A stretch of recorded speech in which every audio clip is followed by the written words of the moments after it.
أعوذ بالله من الشيطان الرجيم بسم الله الرحمن الرحيم وإذ قال ربك للملائكة إني جاعل في الأرض خليفة صدق الله العلي العظيم। সমস্ত প্রশংসা বিশ্বনিয়ান্তা আল্লাহ রব্বুল আলামিনের। মহান আল্লাহ তাআলা রব্বুল আলামিন এই পৃথিবীতে মানুষ পাঠিয়েছেন এবং মানুষ পাঠানোর পরে মানুষের মর্যাদা তিনি নির্ধারণ করে দিয়েছেন। তারপর সালাতু সালাম আমাদের প্রিয় নবী মুহাম্মদ সাল্লাল্লাহু আলাইহি ওয়াসাল্লামের প্রতি, যিনি পৃথিবীতে এসেছিলেন নীতি নৈতিকতা প্রতিষ্ঠাতা করতে। সেই সঙ্গে সেই নীতি নৈতিকতার অন্তর্গত একটা বিষয় হলো মানুষের মর্যাদা। তিনি তার সুদীর্ঘ বিপ্লবী জীবনে তিনি মানুষের মর্যাদাকে সুন্দরভাবে প্রতিষ্ঠিত করেছেন। তিনি এমন একটা সময় এসেছিলেন যে সময়ে মানুষের মর্যাদা বোধ, মানুষের প্রতি মানুষের মর্যাদা বোধ ছিল না। তিনি মানুষের মনে এমন একটি ধারণার জন্ম দিয়েছিলেন যে ধারণার বশে মানুষকে ভালোবাসতে শিখেছিলেন। দেশ বিদেশে ইসলামিক টিভির যে সকল দর্শক আছেন, আমি আমার পক্ষ থেকে তাদেরকে ইসলামিক সম্ভাষণ জানাচ্ছি। আসসালামু আলাইকুম ওয়া রাহমাতুল্লাহি ওয়া বারাকাতুহু। সম্মানিত দর্শক, আজকে আমরা যে বর্ণবাদ ও ইসলাম নিয়ে আলোচনা করব। আপনারা জানেন যে গত 25শে মে আমেরিকার মিনিয়াপলিস অঙ্গরাজ্যের একটি রেস্তোরাঁয় একজন কৃষ্ণাঙ্গ শ্রমিক কাজ করতেন। 46 বছর বয়স জর্জ ফ্লয়েড একটি সন্দেহভাজন মামলায় পুলিশ তাকে গ্রেপ্তার করে। গ্রেপ্তার করার অধিকার পুলিশের ছিল, কিন্তু গ্রেপ্তারের পরে তার অপরাধ প্রমাণিত হওয়ার আগে যেভাবে নৃশংসভাবে তাকে হত্যা করা হয় তা অমানবিক। এই অমানবিক কর্মকাণ্ডের ফলে আমেরিকার একটা বিপ্লবই বলা যায়, বিপ্লব ঘটে গেল। অসংখ্য মানুষ তারা রাস্তায় নেমে এলো, এই অমানবিকতার বিরুদ্ধে তারা গর্জে উঠল। কিন্তু এই একটাই কি ব্যাপার যে একটা ঘটনাকে কেন্দ্র করে এত বড় কিছু ঘটে যায়, তা নয়। আসলে সুদীর্ঘ দিনের যে মানুষের মর্যাদাবোধের প্রতি যে আঘাত, সেই আঘাতের যোগ্য জবাব দেওয়ার জন্যই কিন্তু মানুষ রাস্তায় চলে এসছে। 2019 সালের আমেরিকায় 1014 জন পুলিশের গুলিতে মারা গেছে। তার মধ্যে বিভিন্ন জরিপে দেখা গিয়েছে যে অধিকাংশই কৃষ্ণাঙ্গ মানুষ, কারণ শ্বেতাঙ্গদের হাতে কৃষ্ণাঙ্গ মানুষের অত্যাচার। আমরা যতই আমেরিকা ইউরোপকে আধুনিক বলি না কেন, তাদের মধ্যে এই কৃষ্ণাঙ্গ শ্বেতাঙ্গের সমস্যা কিন্তু ছিল। এমনকি 19বিংশ শতাব্দীতে আমরা দেখেছি তাদের মধ্যে এই সমস্যা প্রকট ছিল। ইদানিংকালে এসে সেই সমস্যা অনেক বাহ্যিকভাবে অনেকটা মিটেছে, কিন্তু মানসিকতার পরিবর্তন আসেনি। মানসিকতার যে পরিবর্তন আসেনি তারই দৃষ্টান্ত এটা, যে মানসিকতার সত্যি যদি পরিবর্তন হতো তাহলে কিন্তু এই ধরনের ঘটনা ঘটতো না। সম্মানিত দর্শক, আমরা এখানে উল্লেখ করব যে আসলে বর্ণবাদ বলতে আমরা কী বুঝি। বর্ণবাদের অনেক সংজ্ঞা আছে, তবু মোটামুটি সহজভাবে বলতে গেলে বোঝায় যে কিছু মানুষ, সেই মানুষগুলো হতে পারে একটি নির্দিষ্ট ধর্মের, সেই মানুষগুলো হতে পারে একটি নির্দিষ্ট কাস্টের, সেই মানুষগুলো হতে পারে একটি নির্দিষ্ট ভৌগোলিক সীমারেখার, বা হতে পারে কিছু একটি ভাষার। এ, মানুষ যখন অন্য একটা শ্রেণীর মানুষকে, মানে একই শ্রেণীর মানুষকে যখন নিজে ও তাদের অপেক্ষা নিজেদেরকে শ্রেষ্ঠ বলে মনে করে, এই শ্রেষ্ঠত্বের ধারণায় কিন্তু মূলত বর্ণবাদী ধারণার জন্ম দিয়েছে। এক শ্রেণীর মানুষ আরেক শ্রেণীর মানুষ থেকে তারা শ্রেষ্ঠ বলে মনে করবে, কোনো একটা গুণ বা বৈশিষ্ট্যের ভিত্তিতে তারা নিজেদেরকে শ্রেষ্ঠ বলে মনে করবে। কখনো এই শ্রেষ্ঠত্বের কারণে শাসন ক্ষমতার অধিক দাবিদার তারাই বলবে। আমরা বেশ কয়েকদিন আগে দেখেছি ভারতীয় একজন রাজনীতিবিদ, তিনি উল্লেখ করেছেন যে উচ্চ পদগুলো ব্রাহ্মণদের জন্য হওয়া দরকার, কারণ এরা হলো উচ্চ শ্রেণীর জাতি। তো এই নির্দিষ্ট বৈশিষ্ট্যের এর কোনো বস্তুগত কোনো অবস্থান নেই, বস্তুগত যৌক্তিক কোনো অবস্থান নেই, বরং একটা বিশ্বাসের উপরেই কিন্তু নির্ভর করে। এই বর্ণবাদী ধারণা কিন্তু যুগে যুগে পেয়ে থাকি। আমরা যদি বাইবেল, কোরআন এবং অন্যান্য প্রধান ধর্মগ্রন্থগুলো দেখি, তাহলে এই যে শ্রেষ্ঠত্বের ধারণা, এটা আমরা কিন্তু সর্বপ্রথম পেয়ে থাকি শয়তানের কাছ থেকে। যখন আদমকে সৃষ্টি করা হলো এবং আদমকে সৃষ্টি করার পরে আল্লাহ তাআলা রব্বুল আলামিন বললেন যে আদম তুমি একে সেজদা করো। শয়তানকে বললো তুমি আদমকে সেজদা করলো। শয়তান কিন্তু বলেছিল যে আমি তোকে সেজদা করব না, কারণ আমি হচ্ছে শ্রেষ্ঠ। তো এই শ্রেষ্ঠত্বের যে ধারণা, মানে অন্যর চেয়ে নিজেকে বড় মনে করা, এই বড় মনে করার ধারণা কিন্তু শয়তান থেকেই সর্বপ্রথম এসছে। ফলে মানুষ কিন্তু যারা এই ধরনের শ্রেষ্ঠত্বের ধারণা পোষণ করে, তারা কিন্তু এক ধরনের শয়তান। এই শ্রেষ্ঠত্বের ধারণার জন্য কিন্তু যুদ্ধ পর্যন্ত হতে পারে। আমরা যে বিশ্বযুদ্ধগুলো দেখেছি, সেই বিশ্বযুদ্ধগুলোর মধ্যে দেখেছি যে অনেকগুলো কারণ ছিল। সেই কারণের মধ্যে একটা অন্যতম কারণ হলো যে মানুষ একটি জাতি অন্য জাতি থেকে তারা নিজেকে শ্রেষ্ঠ বলে মনে করছে, এবং এই শ্রেষ্ঠত্বের ধারণার কারণে তারা মনে করছে যে অমুক দেশটাকে শাসন করার অধিকার আমারই আছে, তারা শাসন ক্ষমতায় পাগল হয়ে গেছে। ফলে এই যে একটা দেশ অন্য দেশ থেকে শ্রেষ্ঠ মনে করে, এটাও কিন্তু একরকম বর্ণবাদী ধারণা। আমরা এই বর্ণবাদী ধারণার যুগে যুগে পেয়ে থাকি। যেমন আমাদের ভারতবর্ষে আমরা দেখি যে এক শ্রেণীর আর্য ব্রাহ্মণরা, তারা কিন্তু এই বর্ণভেদ প্রথা চালু করে সেটা কালক্রমে বর্ণাশ্রম প্রথা এবং বর্ণাশ্রম প্রথা জাতিভেদ প্রথায় পরিণত হয়। তাদের যে সূত্র, সেই সূত্র অনুসারে তারা কি করেছে না, তারা মানুষের উৎপত্তির বিভিন্ন বিভাগ করেছে এবং সেখান থেকেই কিন্তু সমস্যাটার সৃষ্টি হয়েছে। যেমন আমরা দেখছি যে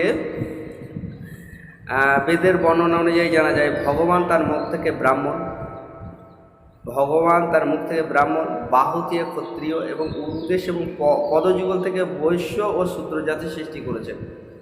ফলে যে মানুষের উৎপত্তির ভিন্নতা, এই যে একটি কনসেপ্ট, এই কনসেপ্ট কিন্তু বর্ণভেদ প্রথা জন্ম দিয়েছে। কালক্রমে দেখলাম যারা আমাদের ভারতবর্ষের যারা শূদ্র জাতি, তারা এদের দাসে পরিণত হল। দাসে পরিণত করার পরে এদের এমনকি তাদেরকে মানুষকে ছোট বলে একটা ধারণা সৃষ্টি করলো। সেই ধারণা সৃষ্টি করার পরে কি হলো না, এই শ্রেণীর মানুষ, তারা যেখানে উচ্চ শ্রেণীর মানুষ যে টিউবওয়েল থেকে, যে কূপ থেকে জল পান করতো, সেই কূপ থেকে জল পান তারা করতে পারতো না। তাদের কি করা হতো, গলায় কিন্তু ভাঁড় ঝুলিয়ে রাখতে হতো, কারণ তারা ছোট জাত, তাদের মুখের থুতুটাও তারা যেখানে সেখানে ফেলতে পারবে না। এই ধারণাগুলোর জন্ম দেওয়া হয়েছে। তো এই ধারণা আসলে আমরা অনেক সমস্যার সমাধান খুঁজি। এই সমস্যা থেকে আমাদের পার হওয়ার উপায়টা কি, বিভিন্ন উপায় বলা হয়ে থাকে, কিন্তু সেই উপায়গুলো কিন্তু কার্যকারী উপায় না। আসলে মানুষ উৎপত্তির কনসেপ্টটাই যদি ভুল হয়, তাহলে মানুষের সম্মানবোধের ধারণাটা কিন্তু ত্রুটিযুক্ত হবে। তো আমরা মানুষ উৎপত্তির যেসব কারণ দেখেছি, তার মধ্যে আমরা বিভিন্ন কারণ খুঁজে পাই। তো যেখানে মনুবাদের যে ধারণা, কৃষ্ণাঙ্গ শ্বেতাঙ্গের যে ধারণা, বা মানুষের উৎপত্তির বিষয়ক যে বিবর্তনের যে ধারণা, এই ধারণা থেকে মানুষ যদি মুক্তি না পেতে পারে তাহলে সে কিন্তু মানুষের সম্মানবোধ, তার মধ্যে মানুষের এই যে উৎপত্তির ধারণা যদি ত্রুটিযুক্ত হয়, মানুষের সম্মানবোধের ধারণাও কিন্তু ত্রুটিযুক্ত হয়ে যাবে। যেমন মনুবাদীরা যে মানুষের উৎপত্তির বিষয়ে বিভিন্ন ধারণা দিয়েছে, যে ভগবানের মাথা থেকে কেউ সৃষ্টি, কেউ উরু থেকে সৃষ্টি, কেউ পা থেকে সৃষ্টি, এই যে ভিন্ন ভিন্ন ধারণা, এই ধারণা কিন্তু এই ধারণা যদি ভুল হয়ে যায়, মানুষ উৎপত্তির ধারণাও যদি ভুল হয়, তাহলে মানুষকে সম্মানবোধের ধারণাও কিন্তু ভুল হয়ে যাবে। তো ফলে দেখি আমাদের ভারত আজকে স্বাধীন দেশ, এখানে সংবিধান আছে, সেই সংবিধান অনুসারে কিন্তু মানুষকে এই ছোট জাত, নিচু জাত ইত্যাদি করা যায় না।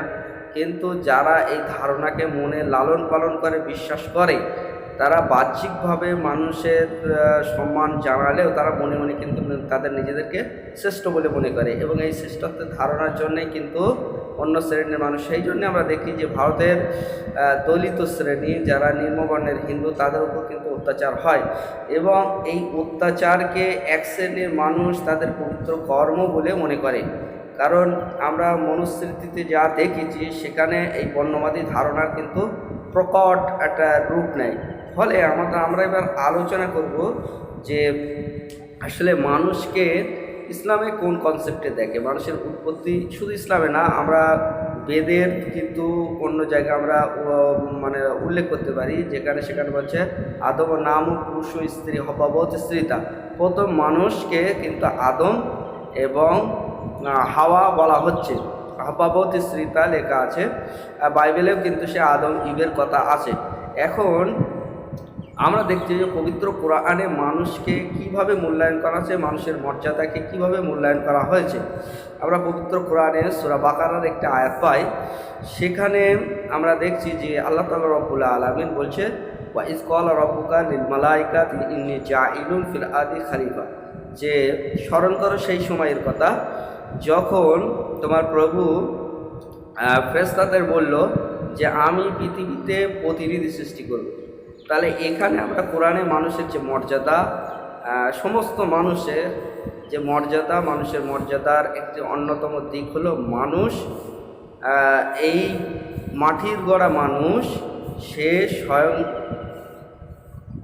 সৃষ্টিকর্তার প্রতিনিধি, আল্লাহর প্রতিনিধি, ঈশ্বরের প্রতিনিধি। তো আমরা যখন বিদেশ থেকে যখন কোনো সেখানকার রাজ প্রতিনিধি আসে, আমরা তাদেরকে কিন্তু ব্যাপক সম্মান করি। আর এখানে যদি রাজাধিরাজ, মালিকুল মুলুক, যিনি সবার রাজা, সেই রাজা মহান আল্লাহ তাআলা রব্বুল আলামিন যদি মানুষকে নিজের প্রতিনিধি বলে ঘোষণা দেয়, তাহলে মানুষের মর্যাদা কিন্তু এখানে ব্যাপক বেশি। এই আমরা পবিত্র কোরআনে সূরা হুজুরাতে একটি আয়াত পাই, সেই আয়াতে আমরা দেখছি যে আল্লাহ তাআলা রব্বুল আলামিন বলছেন, ইয়া আইয়ুহান নাসু ইন্না খালাকনাকুম মিন যাকারিন ওয়া উনসা ওয়া জাআলনাকুম শুউবান ওয়া কাবাইলা লিতাআরাফু, যে হে মানুষ সম্প্রদায়, আমি তোমাদেরকে একটিমাত্র পুরুষ এবং একটিমাত্র নারী থেকে তোমাদেরকে সৃষ্টি করেছি, তারপরে তোমাদের বিভিন্ন গোত্র এবং জাতিতে বিভক্ত করেছি, যাতে তোমরা একে অপরের পরিচিতি লাভ করতে পারো। তাহলে বিভিন্ন জাতি, গোত্র ইত্যাদি এগুলো কিন্তু কেবলমাত্র একটি পরিচয়, এর জন্য কোনো আলাদা গর্ববোধ কিন্তু নেই। যে এখানে বলা হচ্ছে ইন্না আকরামাকুম ইনদাল্লাহি আতকাকুম, যে তোমাদের মধ্যে সর্বাধিক সম্মানীয় সেই ব্যক্তি হবে যে তোমাদের মধ্যে সর্বাধিক নৈতিক চরিত্র সম্পন্ন, অর্থাৎ আত্মা এবং মানবিকতার দিক থেকে যে সবচেয়ে শ্রেষ্ঠ, সেই কিন্তু শ্রেষ্ঠ হবে। কোনো ভৌগোলিক সীমারেখার জন্য, কোনো ভাষার জন্য বা কোনো রঙের জন্য কিন্তু মানুষ তার আলাদা মর্যাদা কিন্তু লাভ করবে না। কোরআনে আমরা দেখছি যে মানুষ সৃষ্টির উপাদান হিসেবে মহান আল্লাহ তাআলা রব্বুল আলামিন বারবার বলছে যে সমগ্র মানুষকে একই উপাদান দিয়ে সৃষ্টি করেছে। এই উপাদানের কথা কেন বারবার উল্লেখ করেছে? আপনারা দেখেন যে যখন কোনো কিছুর উপাদান একই হয় আর কাঠামো একই রকম হয়, তার মূল্য কিন্তু সমান হয়। যেমন আপনি কেমন মানুষের যদি সমগ্র সে হিন্দু হোক, মুসলিম হোক, জৈন হোক, ইহুদি, সমকালবিদ, আরও যেই হোক, তো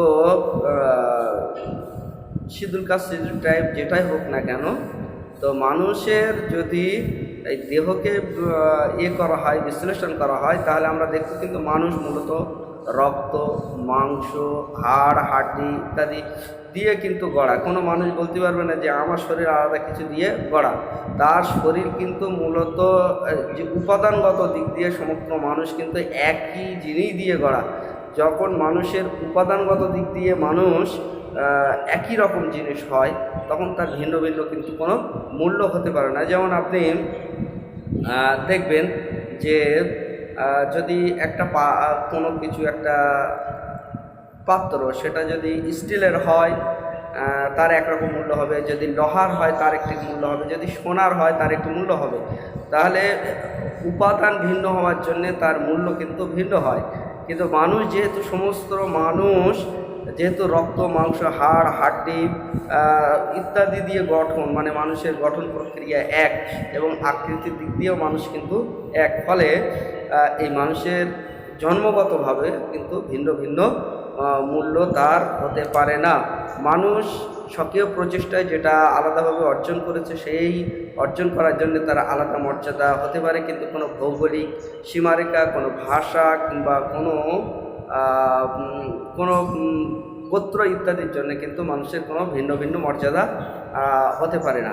আমরা পবিত্র কোরআনে পড়ছি যে ওমিন আয়াতি খালকুস সামাওয়াতি ওয়াল আরদি ওয়াখতিলাফু আলসিনাতিকুম ওয়া আলওয়ানিকুম, যে মহান সৃষ্টিকর্তার নিদর্শনের মধ্যে একটি অন্যতম নিদর্শন সূরা রোমে আছে যে তিনি ইখতিলাফ আলসিনাতিকুম ওয়া আলওয়ানিকুম, যে তোমাদের বিভিন্ন বিভিন্ন রকম ভাষা এবং বিভিন্ন রকম রং দিয়েছে। এই রং কিন্তু মানুষ নিজের থেকে তৈরি করে না, রং কিন্তু প্রদত্ত, মানে এর জন্য মানুষের কোনো আলাদা ক্রেডিট থাকে না, এটা কিন্তু মানুষই আল্লাহ তাআলা দিয়ে থাকে। মানুষের যদি একই রকম রং হতো তাহলে কিন্তু সৃষ্টি বৈচিত্র্য কিন্তু থাকতো না। এটা আমরা একটা কোম্পানি দেখি, সেই কোম্পানি যদি একই রকম গাড়ি তৈরি করে, তাহলে সেই কোম্পানির গাড়িগুলো কিন্তু অতটা হয় না, কিন্তু ভিন্ন ভিন্ন কালার, ভিন্ন ভিন্ন ভাবে যদি তৈরি হয়, তাহলে কিন্তু সেটা একটা আরও চিত্ত আকর্ষক হয়। তো ফলে এই মানুষের বিভিন্ন রকম এমনকি আমরা এগুলো কিন্তু একটা পরিচিতি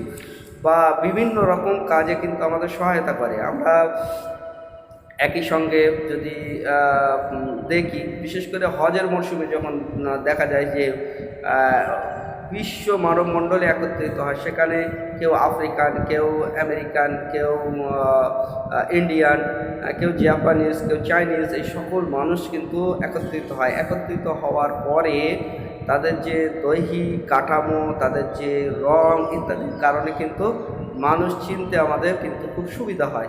এমনকি এই বিষয়টা অনেক সময় অপরাধী, একটা দেশের অপরাধী অন্য একটা দেশে পালালো, সেই পালানোর ক্ষেত্রে কিন্তু এই অপরাধী শনাক্ত করার ক্ষেত্রে আমাদের কিন্তু সুবিধা হয়।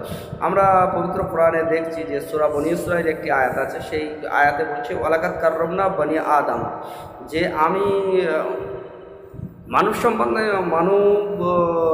সন্তানকে বনী আদমকে আমি সম্মান দিয়েছি, মানে তাকে সম্মান দিয়েই কিন্তু পৃথিবীতে পাঠানো হয়েছে।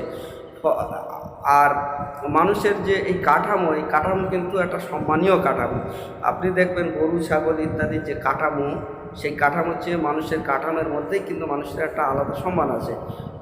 ওয়ালাকাদ সূরা 3-এ আছে লাকাদ খালাকনা ইনসানা ফি আহসানি তাকওয়িম, যে আমি মানুষকে সর্বোত্তম কাঠামো দিয়ে কিন্তু তৈরি করেছি। এই কাঠামো এবং বুদ্ধির জন্য মানুষ কিন্তু শ্রেষ্ঠত্বের আসন লাভ করে। আপনি দেখবেন যে একটা হাতির গায়ে কিন্তু অনেক শক্তি, হাতির গায়ে অনেক শক্তি, কিন্তু মানুষের যে কাঠামো, এই কাঠামো যে ধরনের কাঠামো, এই কাঠামোর কারণে কিন্তু কেবলমাত্র বুদ্ধি থাকলে সম্ভব হতো না। এই কাঠামোর কারণে কিন্তু সে বড় বড় প্রাণীকে সে করায়ত্ত করে। সে শুধু প্রাণী না, সে আকাশ, পৃথিবী,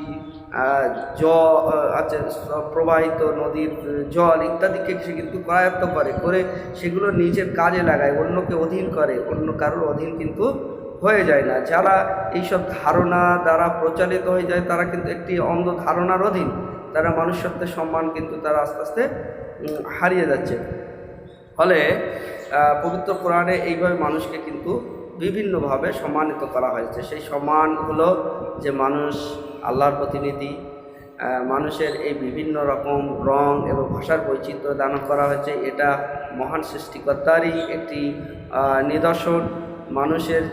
মানুষকে বলা হয়েছে মানুষ সর্বোত্তম পরিকাঠামো দ্বারাই কিন্তু তৈরি। আবার মানুষকে বলে ওয়ালাকাদ কাররামনা বানি আদামা ওয়া হামালনাহুম ফিল বাররি ওয়াল বাহর, যে আমি বনি আদমকে সম্মান দিয়েই কিন্তু এই পৃথিবীতে পাঠিয়েছি। সে মানুষ জন্মগতভাবে সম্মানীয়। এই জন্মগতভাবে কেউ অমুক বংশের, কেউ অমুক জায়গার, কেউ অমুক ভৌগোলিক স্থানের লোক, এই জন্যে কিন্তু ইসলাম বা মানবতার দৃষ্টিতে কোনো আলাদাভাবে তার যে সম্মানিত হয় তা নয়। তার মানবতা এবং আত্মার উৎকর্ষতার যার কারণে কিন্তু মানুষ আলাদাভাবে সম্মান লাভ করে থাকে। এমনকি যদি কিছু যোগ্যতা অর্জন করা হয় আর সেই যোগ্যতার সঙ্গে যদি নৈতিকতা না থাকে, সেক্ষেত্রে কিন্তু সে সম্মানের অধিকারী হতে পারে না। কেউ যোগ্যতা অর্জন করলো কিন্তু সেই যোগ্যতার সঙ্গে তার কোনো নৈতিকতা নেই। কেউ জ্ঞান অর্জন করলো, জ্ঞান অর্জনের জন্যে কিন্তু সম্মান আছে। যেমন একটি কামার, সে তার জ্ঞান বলে সে অস্ত্র তৈরি করলো, সেই অস্ত্র কাজে লাগানো হলো। আবার একটি চোর একই জিনিস যদি কামারের বিদ্যা চোরে শিখে নেয়, তাহলে তার জ্ঞান কিন্তু মানবতার কল্যাণের ক্ষেত্রে কী হয় না, মানুষকে কিন্তু ধ্বংসই বেশি করে। ফলে এগুলো আমাদেরকে বুঝতে হবে। আর আরেকটা বিষয় আমি দেখব যে মানুষের সম্মান এবং এই বিভিন্ন রকম রং, কালার, ভৌগোলিক স্থান ইত্যাদির জন্যে যে আলাদা সম্মানের দাবি, সেগুলো কিন্তু মানবতা এবং ইসলামে কঠোরভাবে নিষেধ। আমরা নবী সাল্লাল্লাহু আলাইহি সাল্লামের কিছু বাণী আপনাদের কাছে উল্লেখ করব, যে বাণীগুলোর মাধ্যমে কিন্তু মানুষের মর্যাদা সুন্দরভাবে প্রতিষ্ঠিত হয়। এই বাণীগুলো আমরা উল্লেখ করছি। একটি বই আছে, বিখ্যাত বই ইসলাম ও জাতীয়তাবাদ, কোরআনের একটি আয়াত আছে।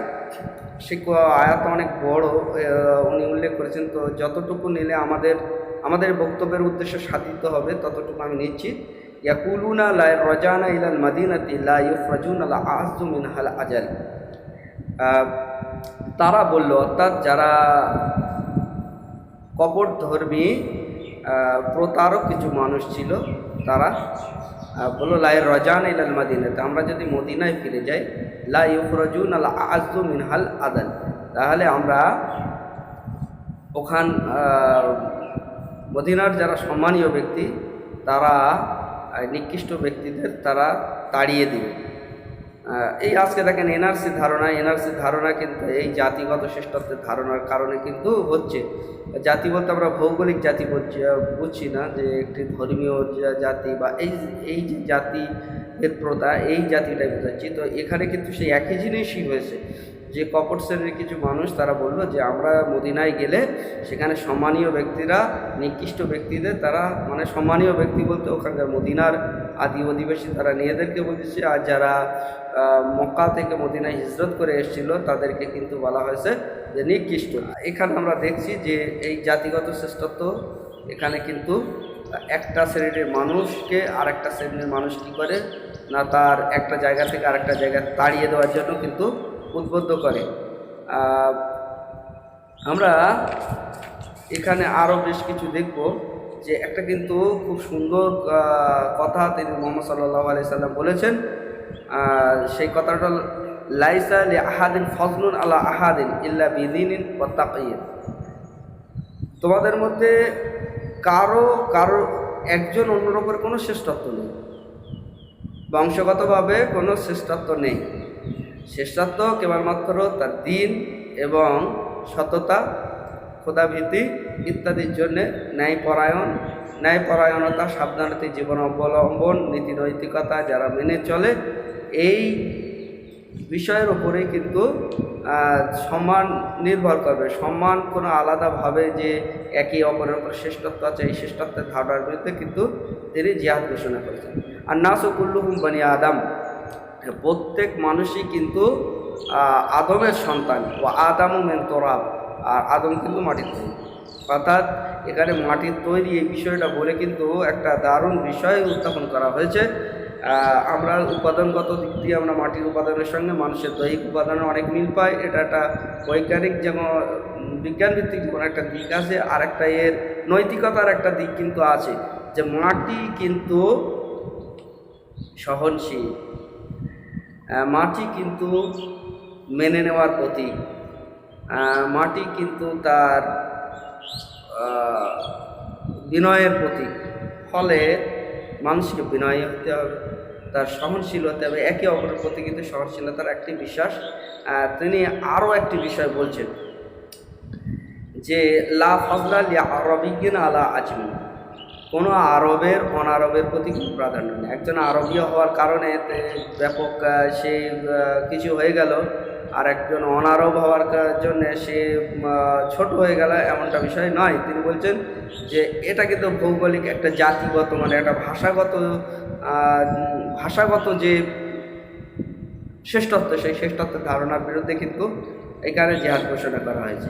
লা ফজলা লি আরবিয়্যিন আলা আজমিন, যে আরবের ওপরে অনারবের ওপরে আরবের, ওয়ালা লি আজমিন আলা আরবিয়্যিন, যে আবার আরবদের উপরে কোনো প্রাধান্য নেই। এই যে ভাষাগত পার্থক্যতার জন্য একে অপরের জন্য উপরে ব্যাপক আমরা দেখি ইংরেজ জাতি বিশেষ করে তারা সবসময় তারা গর্বিত জাতি, তারা নিজেদেরকে এই গর্ব খুব খারাপ জিনিস, এটা মানুষকে নিকৃষ্ট ধারণা করতে এবং মানুষকে ছোট ধারণা করতে কিন্তু আমাদের শেখায়। বলছে কুল্লুহুম আবনাউ আদম, তোমরা প্রত্যেকেই আদমের সন্তান। আবার তাহলে আমরা দেখলাম যে প্রথমে কিন্তু শ্রেষ্ঠত্বের মানদণ্ড কী হবে সেটা তিনি বলেছেন। আবার যে আরব অনারবের জন্যে এইসব বিষয়গুলো কিন্তু তিনি বলেছেন। আর আবার তিনি এটাও বলেছেন যে লা ফাখরা লিল আনসাব, লা ফাখরা লিল আরবি আলা রাজিব, যে বংশের জন্য কোনো গর্ব নেই, যে বংশগত কারণে কোনো কিন্তু গর্ব একজন আর এক প্রতি গর্ব হবে, এই গর্বতার কোনো ধারণা নেই। এই জাতিগত শ্রেষ্ঠত্বের ধারণার জন্যেই এক শ্রেণীর মানুষ আরেক শ্রেণীর মানুষকে কি করে, যে না তারা তাদের শাসন ব্যবস্থা কিন্তু মেনে নেয় না। এই বিষয়টাও কিন্তু তিনি উল্লেখ করেছেন। তিনি বলছেন ইসমাউ ওয়া আতিউ ওয়ালা উসলামিল আলাইকুম আব্দুন হাবশিকুন কাআন্না রাসাহু জাবিদাতুন, যে তোমরা কথা শোনো, আনুগত্য করো। তোমাদের উপরে যদি কোনো কৃতদাস কেউ যদি শাসক নির্বাচন করা হয়, রাষ্ট্রনেতা নির্বাচন করা হয়, যার মাথাটা জাবিদাতুন যেটা বলা হয়েছে, যে কিশমিশের মতন, কিশমিশ আকারের মতন, কিশমিশে আমরা আকৃতি দেখেছি, যে এইরকম মস্তক বিশিষ্ট কোনো হাবশি কেউ যদি তোমাদের উপরে শাসক নির্বাচন করা হয়, তাহলে এই শাসককে কিন্তু তোমরা মেনে নেবে, তার কথা শ্রবণ করবে। তো অনেক সময় কি হয় যে জাতিগত শ্রেষ্ঠত্বের কারণে এক শ্রেণীর মানুষ মনে করে যে শাসন করার মানে একনিষ্ঠ ক্ষমতা তাদেরই অধিকার আছে। এই বিষয়টা কিন্তু একেবারে ইসলামের দৃষ্টিতে কিন্তু এই বর্ণবাদের ধারণা কিন্তু খুব সুন্দরভাবে উপস্থাপন করা হয়েছে। আমরা আরও দেখছি যে নবী সাল্লাল্লাহু আলাইহি সাল্লাম আরও বলছেন যে এটা কিন্তু রঙের বিষয়ে বলছে, লা ফাজলা লি আরবিয়্যিন আলা আজমিন ওয়ালা লি আজমিন আলা আরবিয়্যিন। সেই একই রকমই হাদিস যে আরবের উপর অনারবের উপর আরবের কোনো শ্রেষ্ঠত্ব নেই। ওয়ালা বাইদা আলা আসওয়াদ ওয়ালা লি আসওয়াদ আলা আবিয়াদ, যে সাদার উপরে কালোর উপরে সাদার, মানে কৃষ্ণাঙ্গের উপরে শ্বেতাঙ্গের বা শ্বেতাঙ্গের উপরে কৃষ্ণাঙ্গের কোনো প্রাধান্য নেই। তাহলে এখানে আমরা হাদিস থেকে যেতে পারি বংশগত দিক দিয়ে কোনো শ্রেষ্ঠত্ব নেই, ভাষাগত দিক দিয়ে কোনো শ্রেষ্ঠত্ব নেই, ভৌগোলিক সীমারেখার জন্যে কোনো শ্রেষ্ঠত্ব নেই, আবার কালারের জন্যও কিন্তু কোনো শ্রেষ্ঠত্ব নেই। আমরা বিদায় হজে ওনার বাণী শুনেছি, তো সেখানে কিন্তু এই বিষয়গুলো তিনি বলেছেন। আরেকটা বিষয় তিনি বলেছেন, ইয়া মাশার কুরাইশ বংশরা তাদের নিজেদেরকে শ্রেষ্ঠত্ব বলে মনে করত, এই শ্রেষ্ঠত্বের ধারণা তাদের ছিল। নবী সাল্লাল্লাহু আলাইহি সাল্লাম বলেন, ইন্নাল্লাহা আযহাবা আনকুম নুখওয়াতুল জাহিলিয়া ওয়া তাআজ্জুমুহুমুল আবাব।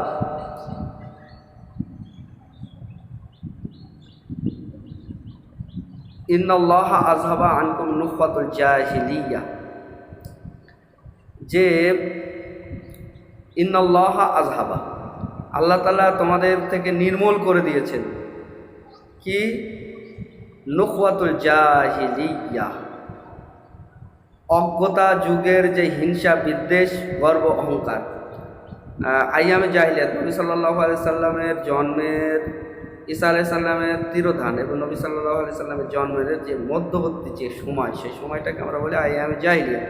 এই আইয়ামে জাহিলিয়া যুগের যে গর্ব অহংকার, বংশগত অহংকার, বংশগত গৌরব, এসব কিছু নির্মূল করে দিয়েছে। ওয়া তাআজ্জুমুহুমুল আবাব, এবং তোমাদের পিতৃপুরুষের উপরে গর্ববোধ করার যে ধারণা, এই সব কিছু কিন্তু নির্মূল হয়ে যাবে। যে আমাদের পিতৃপুরুষ অমুক, আমাদের ভৌগোলিক অবস্থান এমন, এই সবের ধারণা কিন্তু কঠোরভাবে নিষিদ্ধ। তো এই যে আমরা করছি, যে প্রথম হলো যে নবী সাল্লাল্লাহু আলাইহি সাল্লাম, বিশেষ করে ইসলাম কিন্তু এই পথেরই সমাধান দিয়েছে, যে যে ধারণার জন্য অনেকগুলো যুদ্ধ হয়ে গেল, জাতিগত শ্রেষ্ঠত্বের ধারণার জন্যে, যে ধারণার জন্য পৃথিবীতে এক শ্রেণীর মানুষ আরেক শ্রেণীর মানুষকে নিকৃষ্ট বলে মনে করে, এই ধারণাকে তিনি নির্মূল করে দিয়েছেন। ইসলামে এই ধরনের ধারণার কোনো কিন্তু অবকাশ নেই। ভৌগোলিক অবস্থানের জন্য, গায়ের রঙের জন্য, ভাষার জন্য, বা পিতৃপুরুষের